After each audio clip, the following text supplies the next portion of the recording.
You are listening to Pivot Parenting, episode 215, How to Model Identity for Your Teens with Traci Peterson.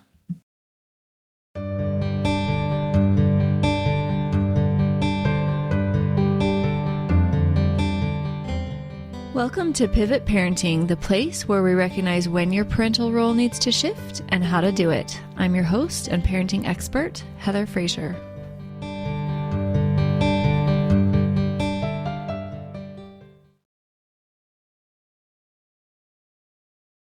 One of the biggest struggles with finding and maintaining our highest identity is the world around us. Now, I like society and I like culture, but just like everything in life, it has its opposites. And so while we can find great love and support and quality of life in the society in which we exist, which I think it's there, we also have the shadow side of distrust, of trying to figure out who we are, if we're good enough based on hierarchy and pecking order and keeping up with the Joneses. And our kids do this too. It's just a natural man thing. In my best-selling book, How I Fix My Teen, step number 4 is tossing out social norms that are causing harm. And this goes hand in hand with knowing who we are at our core. And the beauty about knowing who we are is that nobody else gives us that information. It is something divine and within us, and that we have to look inward to find. But once we find it, parenting our child, including letting go of social norms, like all kids should go to college, or all kids should go on their mission, or you shouldn't date till a certain age or get married until a certain age, or it's really bad if certain things are happening in your kid's life. Generalizations may be helpful and true, but not in every single situation. They can be quite harmful. And so as you listen to the fantastic discussion that I have with Traci, I invite you to tie in your identity, what you're modeling for your children, where you are either intentionally or unintentionally trying to help them find their identity according to social norms, and if it's helpful or if it is harmful to their sense of self and to your relationship. And as always, I recommend going and grabbing my book if you haven't yet. The audio is now on Audible. I think it's like $10 right now. You can get it on my website, heatherfrazier.com, of course, and I will personally send and sign a copy directly to you. Amazon, Barnes & Noble, Walmart, all those places you can find it. I haven't heard a bad word about it. Everybody is loving it. Not only can they not put it down, but it is helping them understand and love themselves and their kids way more. I highly suggest it. It's like 100 pages. You'll fly through it and you'll be happy that you did. Okay, here's my conversation with Traci. Welcome to Pivot Parenting, my friends. Today I have a very special friend and guest, Traci Peterson. Welcome, Traci. Hi, Heather. Thanks for having me. Yeah, so excited to have a fun conversation with you that will benefit all of my listeners. It's going to be good. I know it. I know. Whenever we talk, it is. Okay. For those who don't know Traci, can you introduce yourself? Yes, absolutely. So by trade, I'm a board certified family nurse practitioner and worked in family practice for about 7 years. And the last 8 years, I've worked in medical aesthetics. So I own my own wellness and aesthetics practice. I also have a mental wellness and physical wellness supplement company called Amare. And I have 3 kiddos. I have an 11-year-old daughter, a 9-year-old son, and a 6-year-old little girl. And you know, like when one ages, you like normally can rattle them off really quick. Yeah. And one has a birthday and you're like, oh, dang, you're like messing with my flow. It happens happens But fast. yeah, yeah. And I've been married to my husband, Kyle, for 14 years. And yeah, I started a mother-daughter movement. That's my latest project. And we are helping high-performing women and their daughters between the ages of 9 and 12 to look inward and upward for their validation. So obviously I have a lot of experience working with women. I've worked with thousands of women in my medical career, tens of thousands of women I've mentored in entrepreneurship and business and in their physical and mental health and wellness. And so that's why, I'm so passionate about helping women find true inner confidence through looking inward and upward for their validation. Yeah, that's actually what I want to talk with you about today is that piece of identity of knowing who we are and modeling that for our kids. Mm-hmm. Because there's a lot of messaging, right, about who our kids should be. Yeah. Or who want them to be. Yep, yep. And so we need to be really intentional about modeling for them healthy approaches to their identity and fostering, being self-guided rather than looking around and, what does TV or TikTok say I should be like? Mm-hmm. Yeah.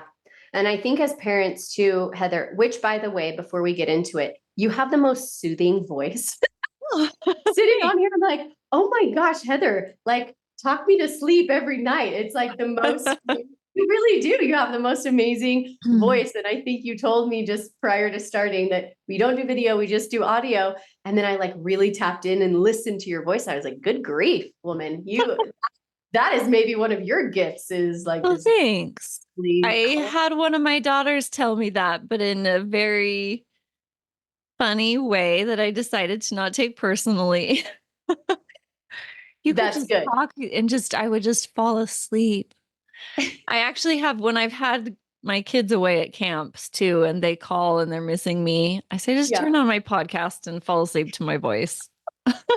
I think I just might do that. Like forget the Calm app. Now I'm just gonna turn on Heather's podcast and she can be to sleep. Yeah.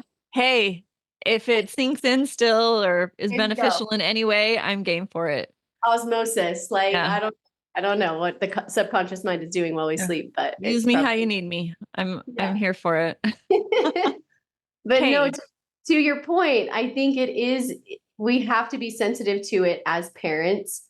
And you had such this beautiful way when we talked the other day describing about what our role should be as parents. And I would love for you to share that with your listeners here in just a minute. But I think we have to honor who they are, um, honor who they came into this world as. Because I think if you have more than one child, you realize they come pre-wired. Yeah. They come pre-wired with You think it's all you, and then you have a second one. You're like, this one's totally different. What oh did I my God, do different? yeah, at different characteristics, different personality traits. They handle hardship differently, frustration differently. And man, wouldn't it be nice as parents to just literally have this like user and owner's manual, even though we don't own our kids, like a user's manual, but we also don't use our kids. We shouldn't use our kids, but just a manual, a parental manual. It's the book that I just wrote, Traci. You know this. Oh, there we go. Yeah. So go get Heather's book. But in all seriousness, it's kind of like if we need to reevaluate what our roles are as parents, as mothers, and as fathers, where I feel like there's like this evolution when this young child starts out as a baby and like how much they need us, and there is this evolution that I know you're going to talk about here in just a second, but it also reaches this point where there's a little bit of a flip-flop in their need and their dependency and their reliance on us. So we need to be careful and mindful that we don't necessarily create this codependent relationship, because they're an individual, and the goal for parenting a child is for eventually you sort of become obsolete. Yeah. And sometimes that doesn't feel very good, but it is just the truth of the matter. And you can try to force the issue. that's not going to turn out very well. No, some kids will either yield or push back, and both are harmful to them. And that's what I was sharing with Heather before we started recording, is that when she and I talked, she has this beautiful metaphor and analogy for our roles as parents. And Heather, I don't want to butcher it.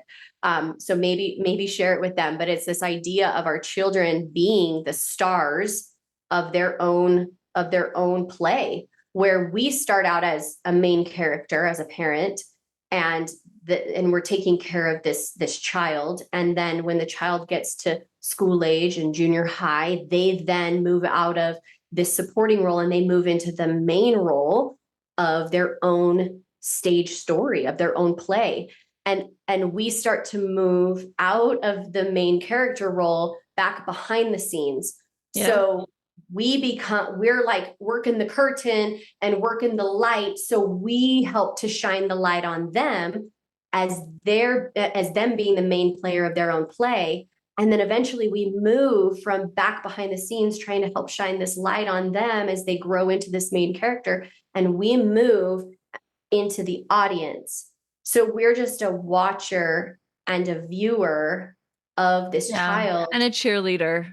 And a cheerleader on the front row, like amazing cheerleader front row. You need to be there. The main star of the play, our children want us to be there on that. They do. In that front row seat. And then to talk more about identity, I also don't think our role stops there. I think that even when that front row seat is empty, that we've moved on from this life as a parent, we can still have like an essence and a presence in that child's life, even though maybe that front row seat doesn't have our physical body there, but our presence, our spiritual presence, and our cheerleading can still continue, even after. And the legacy that we've left them, the things we've taught them, and the love that we've given. That lasts.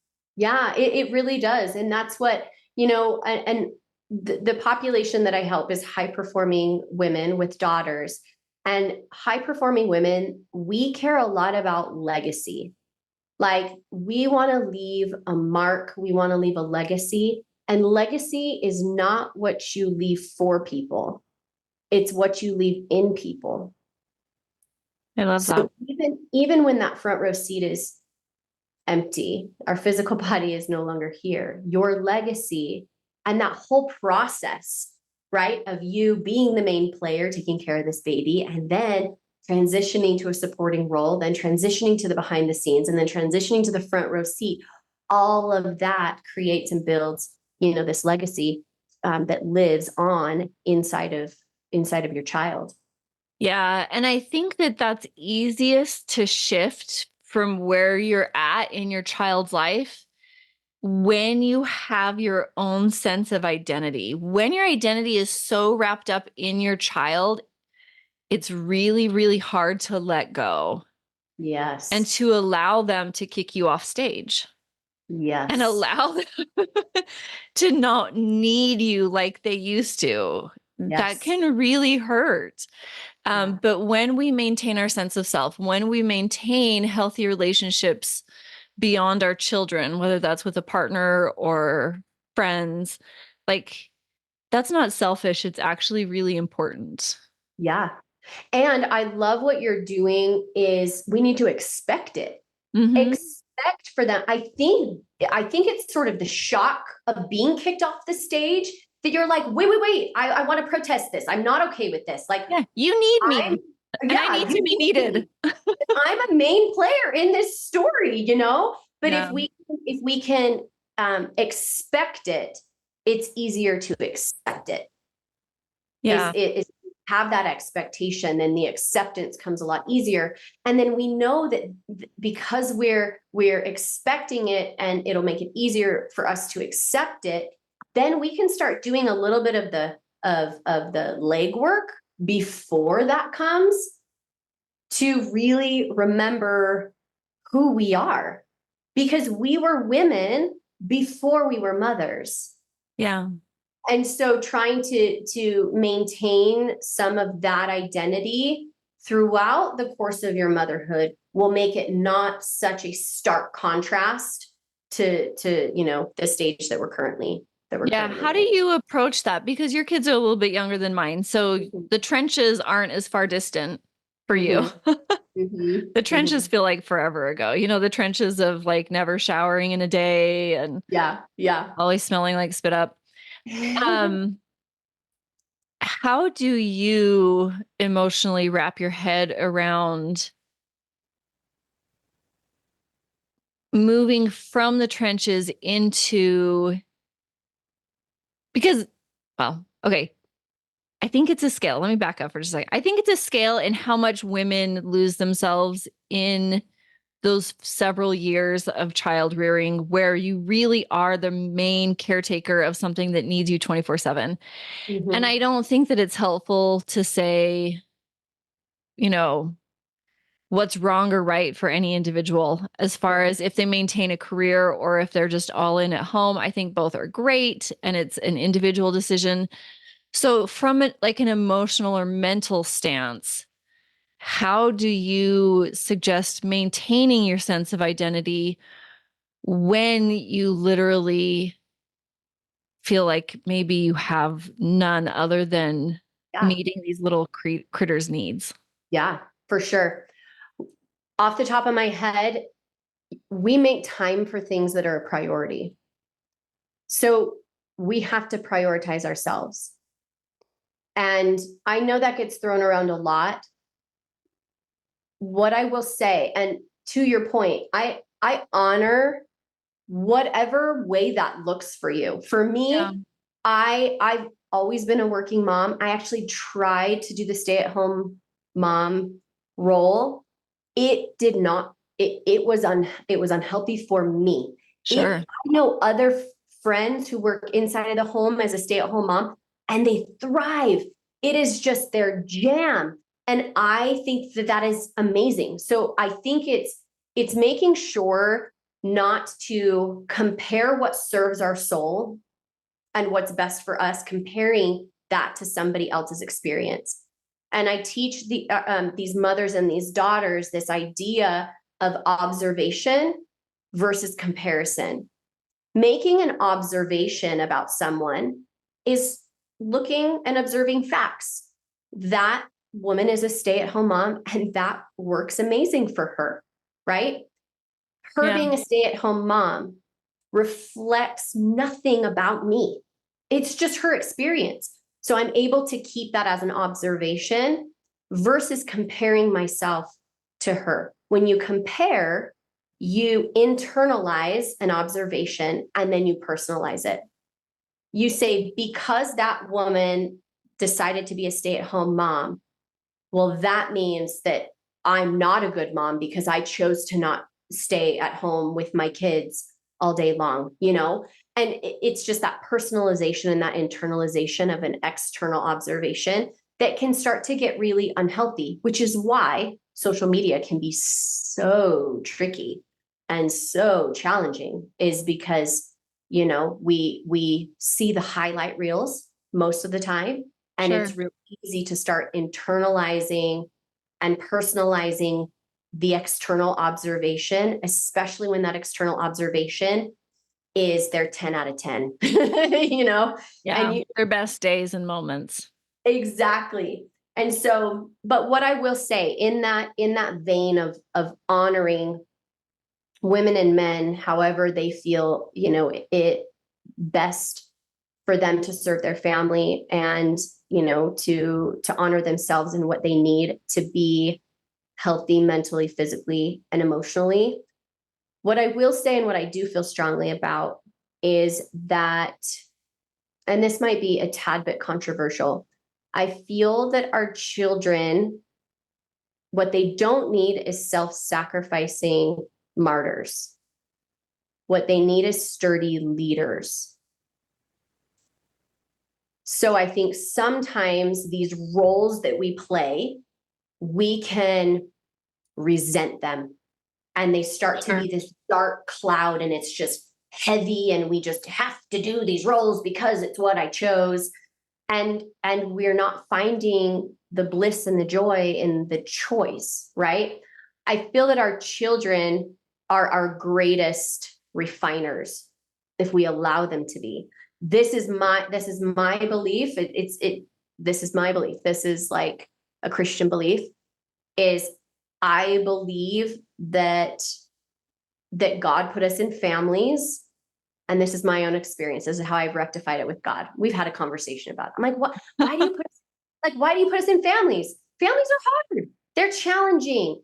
I just would rather handpick my friends and keep those friends around me because family dynamics are challenging, you know? And I'm not saying anything negative about my family. There's just personalities. Sure. And we agree on a lot of topics. We disagree on a lot of topics. And there's defenses in certain things and not in others. And it's just this weird clusterfunk. And so I'm like, God, why did you put us in families? You know? And I had this clarity, and it was just, I hand selected these people for you to help refine you into who I want you to become. That doesn't mean that every single day with these people is going to be picture perfect, but it's that they're helping to refine me and polish me and take my rough edges or sharp edges, right? If I choose to allow those experiences within that family unit to do that. And I feel like our children can do that. I learn so much from my children. Same. And so I feel like it's honoring each role that we're in with the rearing of our children, and knowing that role, that main character role, or that supporting character role, or that AV behind the scenes role, it shifts and it changes. So it's finding the refinement and finding the joy in whatever season that you're in. And I also feel that it's appropriate to remember who you were before you were a mother. Like, what things do you love to do? What things do you value? What things bring you joy outside of motherhood? Outside of even a spousal relationship, you know? Because the question is, who are you? Yeah. It's not what do you do or what roles do you play? No. But it's who are you, like at your core.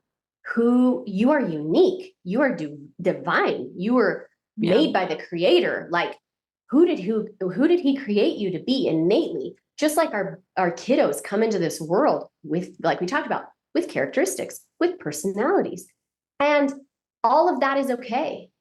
You know, this reminds me of a story, Heather, when I was 14 years old, and I was having some trouble with some girls.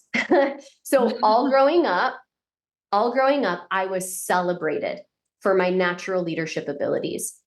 Like, I just had tons of leadership opportunities when I was young. I mean, we're talking like in elementary school, third grade, like, anyway, so tons of leadership opportunities. And then when I was 14 and I ran for student body office, I won. And I remember walking out into the hallway. All my friends were so excited for me. And I remember walking out into the hallway, and I walked up to a group of girls, and they didn't know that I was behind them. And they said, ugh, can't believe Traci won. She's not even that great anyway. Or, and they just started talking negatively about me. And these were like my best friends, you know? Obviously that hurt. And so I went to somebody that I love to confide in them and to find out. And I asked, like, why do these girls have a hard time with me? And I remember being told in that moment, well, we've been talking and we've decided that you're too bossy, you're too loud, you're too confident, and it makes people uncomfortable. And I was like, oh, So it was so confusing for me in this 14-year-old mind Yeah. that I was praised for these natural, and I call them divine gifts, right? And that the moment where it didn't serve that person, or I feel like oftentimes as mothers, well-intentioned mothers, right? We inadvertently project our insecurities onto our daughters. Yeah. And so in that moment, I was like, oh, it's my job. It's my job to make everybody else around me comfortable, To turn turn myself down. down. Yeah. Yep, turn myself down. And what I learned from that is sometimes, whether it's our family or our friends or the community or whatever, they give us certain labels and we carry those labels with us, and those labels really become our limits. And we have to learn to reframe those labels. That's how we become liberated from them. And I remember thinking to myself, well, literally, it took 25 years of struggling to really figure that out, because I just started achieving, hyper achieving to try to fill this void because I thought something was wrong with me. I thought that, like, my natural gifts that I was celebrated for, something was wrong with them. In like just one, I call them 1 minute moments, right? They're these formative 1 minute moments that we have with our children and with people that help or shape how we choose to see ourselves. And so it took, 20 to 25 years for me to really learn how to reframe that. And now I'm like, okay, I'm not bossy. I'm just a master delegator. Like, I Yeah. get stuff done, you know? And sometimes as women, we can be labeled as like, oh, you're too emotional. Really, I'm just very empathetic, and it allows me to connect with people. So what do we tell our girls when they come home from school and they're the one that was, walked upon a conversation Yeah. or had their friends trash talk? Yeah. How do we And help them in those moments? yep. What I wish, or how I wish that would have been handled in that moment is, Trace, I don't know why people do things that they do. What I know, I focus on the gifts. What I know is that you do have these amazing gifts, and some people are not going to understand them. They're not going to understand them. But that doesn't mean that you turn those gifts down. It just means you need to have and take more of a concerted effort to find those people who do celebrate your gifts, who do try to build you up and light your candle. And then you make sure to be that for other people as well. Make sure you're always found talking nice about people, and that you're being that candle lighter to other people around you. But also know that friends don't talk about friends that way, you know? Yeah. And so maybe if people don't see your gifts and they don't want to celebrate those gifts, and they're not going to encourage you to grow those gifts, though, that those might not be your people. And that's okay. We can still be kind. This is not cancel culture, right? Sure. It's like we can still be kind to people, but we also can be okay with setting boundaries.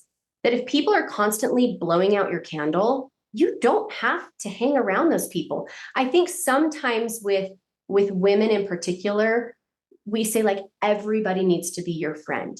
Everybody need, and then that's what gets kind of into this people pleasing Yeah. aspect, where we need to change who we are in order to be friends with all these different groups. When in reality, it's more like a treasure hunt. Like, we need to go on this little treasure hunt to first be what we need, Yeah. be that friend, be that candle lighter, make sure you're being what you need in a friendship, in a friend, and then being okay that not everybody has to be your friend, but we can always be kind. We can always be kind, but not everybody needs to be in your super tight knit circle, because The definition of a true friend is somebody who sees your gift and who wants you to grow that gift, expand that gift, magnify that gift, and is going to be there like cheering you on. And you need to be that type of friend to them. Yeah, I love that. It sounds like what you're saying is to turn inward for our sense of identity, focus on our gifts, on our divine, and teach our kids how to do the same. Yep. And then rather than searching for a light to be shined on us, we are the light that shines. Right. Right. And it's not looking outside of ourselves for validation. It's getting to know ourselves and then learning to love ourselves. You know, I think I think it's important for parents to do that, to model for their kids. If your daughter always hears you trash talking your body or, you know, your intelligence, yep, she's going to take on those habits. exactly. Yep, they do. Of course they will. Most of the time, our children, we see this in leadership, we see this in our children. They will do twice of what they see you do wrong and half of what they see you do right. Is that actually statistically studied? You know, this is what I see. I don't know if it's an actual statistics, like a statistical report and study. I have seen this in leadership, hands down. And we have organizations in 16 different countries, and we help to coach people in leadership. And it is true. And we have a saying in leadership as well that the speed of the pack is the speed of the leader. So that's why I think it is so important. Going back to, our children don't need to see self-sacrificing martyrs. They need sturdy leaders. Yeah, well, I wanted to ask you to define that a little bit more. Yeah. So sturdy leader to me is first leading yourself. Because I think as mothers, we're like, oh, you're a leader.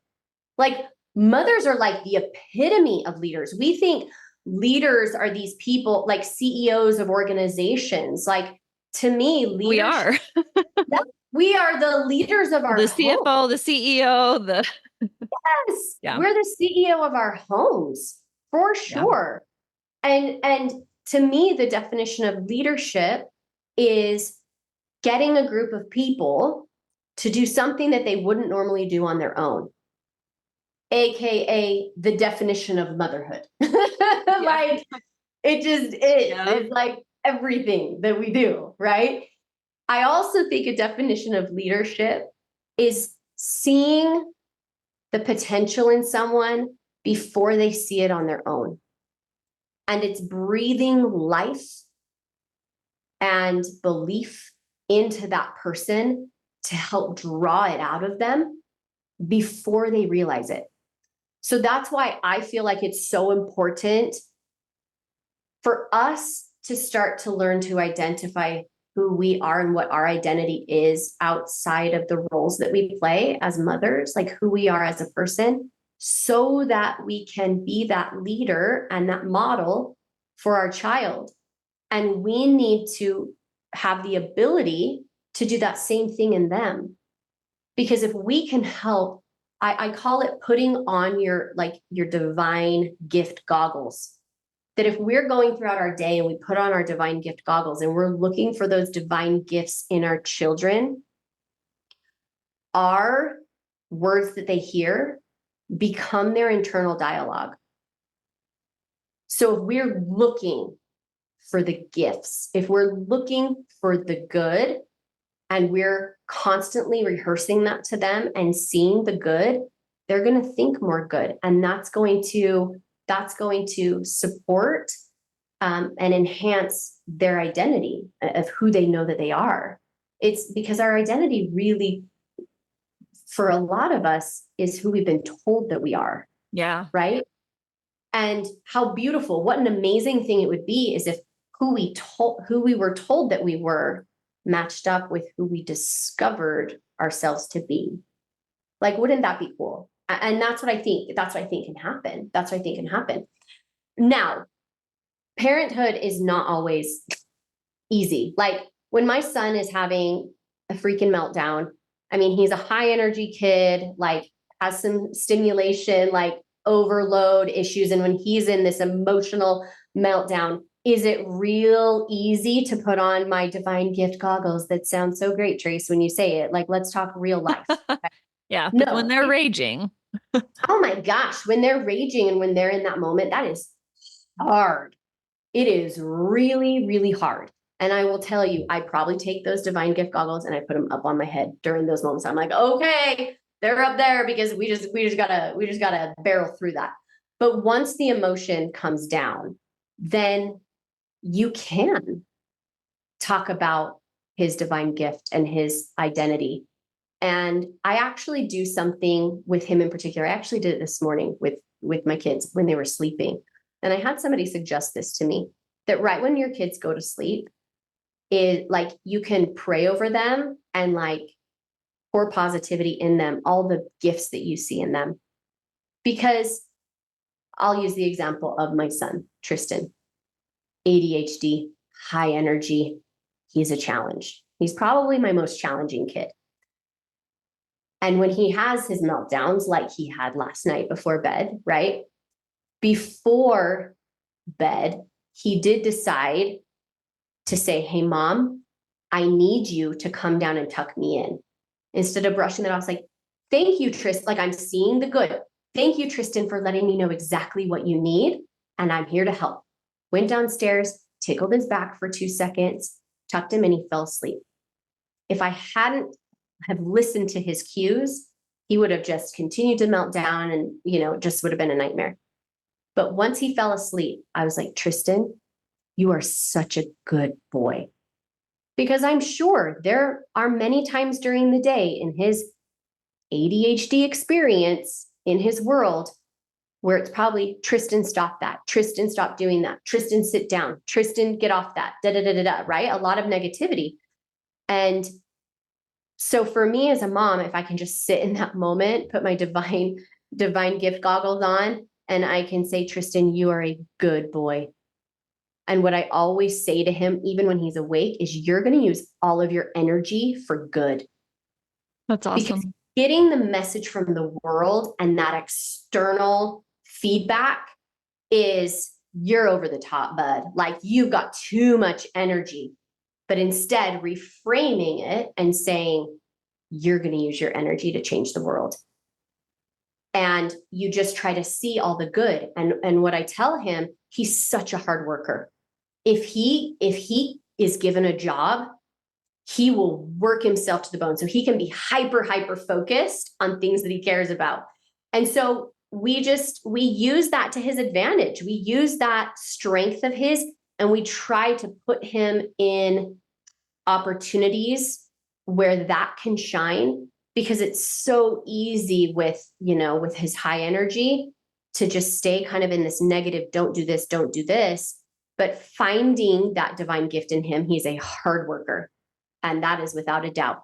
So I went to a neighbor, an old widow in our neighborhood, and I said, I'm wondering if you could help me with Tristan. And I said, are there any odd jobs around the house that you'd be willing to pay him $1 for? Because he'll do just about anything for $1. He loves money. He loves connecting money. And she was like, yes, I'm happy to do that. So he feels independent and he'll walk over to Bonnie's house. Or sometimes if he's high energy and he's like, not, I say, hey, buddy, why don't you walk over to Bonnie's house? So it's actually kind of a coping. Nice. We're developing a little bit of a coping mechanism for him where he will walk over to Bonnie's. So he gets his physical energy out to run over to Bonnie's. He feels independent. He knocks on Bonnie's door and she gives him odd jobs to do. And they have a little contract that he signed and she pays him and she walks him back home. And we also gave him a lemonade stand in the summertime. And I tell you, that boy was up at 7 o'clock in the morning until the sun was setting and he sat at that lemonade stand. He made over $200 in lemonade stand last summer. And what's crazy, again, it's like strengthening your strengths. Yeah. I think sometimes, go ahead. Well, I was just going to say, I think it's all in where you focus. Like, yeah, there are things about our kids that we maybe wish were diminished, but not focusing on what we wish was different and focusing on what we appreciate about them. Because that's going to build their not even internal confidence, but just their self-worth. Yeah. That their life is worth something, that they bring value to people instead of focusing on their weaknesses. How about we focus on strengthening their strengths? Because that's what I want. Yeah. As I don't want somebody to come over and pinpoint all the ways that I'm weak. You're like, yeah, I already know that. And I'm like really working hard. I'm working hard on that. Yeah. But if somebody tells me, hey, Trace, here's a strength of yours, and I see it in you, right? That's leadership. That's leadership. Being a sturdy leader is saying, I see this potential in you. Now let's put you in these environments where you can strengthen that strength even more. Yeah. And then it's casting vision. That's a leader, is you cast vision of what can be, so that people rather than being the martyr, which is I have to be everything, do everything. Woe am I. I wish, yeah. Yep. And doing it with a heart full of resentment or exasperation, right? It kind of goes back to that idea of being busy. Like, I'm so busy. I'm busy. I'm busy. It's like everybody's busy. Like a badge of honor. It is. Yeah. Yes. We wear it like a badge of honor. That's why I completely removed busy from my vocabulary. I've really tried to not use the B word. It's the best. It's the best. So I use the word full. It's a full day.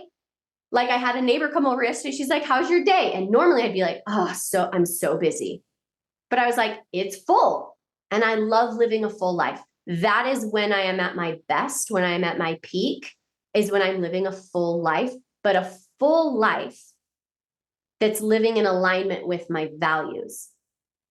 I think that's typically, yes. Because when we just go and fill our calendar with odds and ends, things that we don't value or things that aren't regenerating our energy, that's when we feel burnt out. Yeah. That's when we can play that martyr card. That's when we can feel overwhelmed. So, if you're a mom out there and you feel overwhelmed, 100% of the time, it's because you are not doing those values or those energy generators that are going to pour back into you. And that's what we help with this mother-daughter movement is we take them. Tell me more about I know you're having the upcoming, is it in June? Yes, June 7th and 8th. We're doing a mother-daughter connection weekend summit here in Utah. So it's in Cottonwood Heights, Utah. And this whole mother-daughter movement got started when my 9-year-old daughter, Quinn, she was 9 at the time, she's 11 now. She was 9.5. And it was just regular after school activities. And, the TV was on, she was at at our countertop doing homework, and I'm doing dishes. And she stops me in the middle of doing dishes. And she's like, Mom, can we do woman lessons? That's precious. And I was like, yes, we could do woman lessons. Like, what do you want to learn? What does that even mean? That's such like a mature question for a 9-year-old. And she said, well, I want you to teach me how to do my makeup and how to put together an outfit. And I need you to teach me how to cook. And I thought to myself, I was like, that is so sweet. And at the same time, I went down this mom black hole of self-criticism. And I was like, is that all that she thinks a woman is what we look like and what we do, Yeah. And what do I want her to know, what it really means to be a woman, to be self-assured, to be confident, to have our opinions and be able to articulate those opinions. And what got me to where I am now as a self-assured, spirit-led, sturdy leader, what got me to that point? And so it turned I started a little bit of introspection, and I was like, what lessons do I want to teach her? And so I developed these 7 woman lessons to help women and their daughters look inward and upward for their validation. And so we do mother-daughter date nights about once a quarter here in Utah. And and we go through these lessons. So once a year we come together, people from other states outside of Utah. We've got people coming in from all over the country. We're flying in special trainers to go over different topics. And it's just a full weekend of connection and teaching them who they are, reminding them who they are. And that's what I love about this is it's not just like information at you, it's very active. We know that 9 and 12-year-olds, based on their psychosocial development, like Erickson's psychosocial development, they're in the stage of identity versus confusion. They're really trying to understand who they are. Yeah. So they're trying on different hats for size, right? It's like, am I athletic? Am I artistic? Do I like to work with my hands? Would I rather, do this with my friends? Do I like animals? Right? And all that these girls want, Heather, is just to do stuff with their mom. They just want that one-on-one connection with their mom, doing cool things, making amazing memories, awesome friends, having fun, and learning who they are through the process. That's amazing. And so that's what this mother-daughter movement is really all about. It's this place where high-performing moms can come with their daughters, where we don't have to feel split or divided, because sometimes we feel this tug of war internally. If we're working outside of the home or even working inside of the home with other children, we feel tugged and torn, where we feel like there's not enough of us to go around, right? But in particular for high-performing moms, it's like we have these goals and these desires outside of the home or through a work environment that sometimes will take us away from the family. And sort of to rectify some of that tug of war, we wanted a place where mothers and daughters can come together and personally to grow together. And so that's what this mother-daughter movement will be. So it's a Friday night into a Saturday all day, and there's tons of activities, and anybody can go to tracipeterson.com. It's Traci with an I, Peterson with an ON.com, and there's tons of information on. Yeah, and the links will be in the show notes for all the people who want to hit that. And it sounds like if you miss the June event, there will always be other things on your website. Mm-hmm. Yep.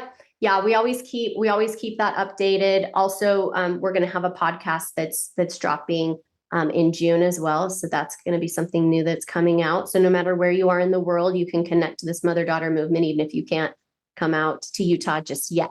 But I think eventually we'll start doing mother-daughter date nights like all across the nation. I think we'll do some local events and just starting to build. The big vision for this mother-daughter movement is a multi-generational, multi-denominational mother-daughter movement.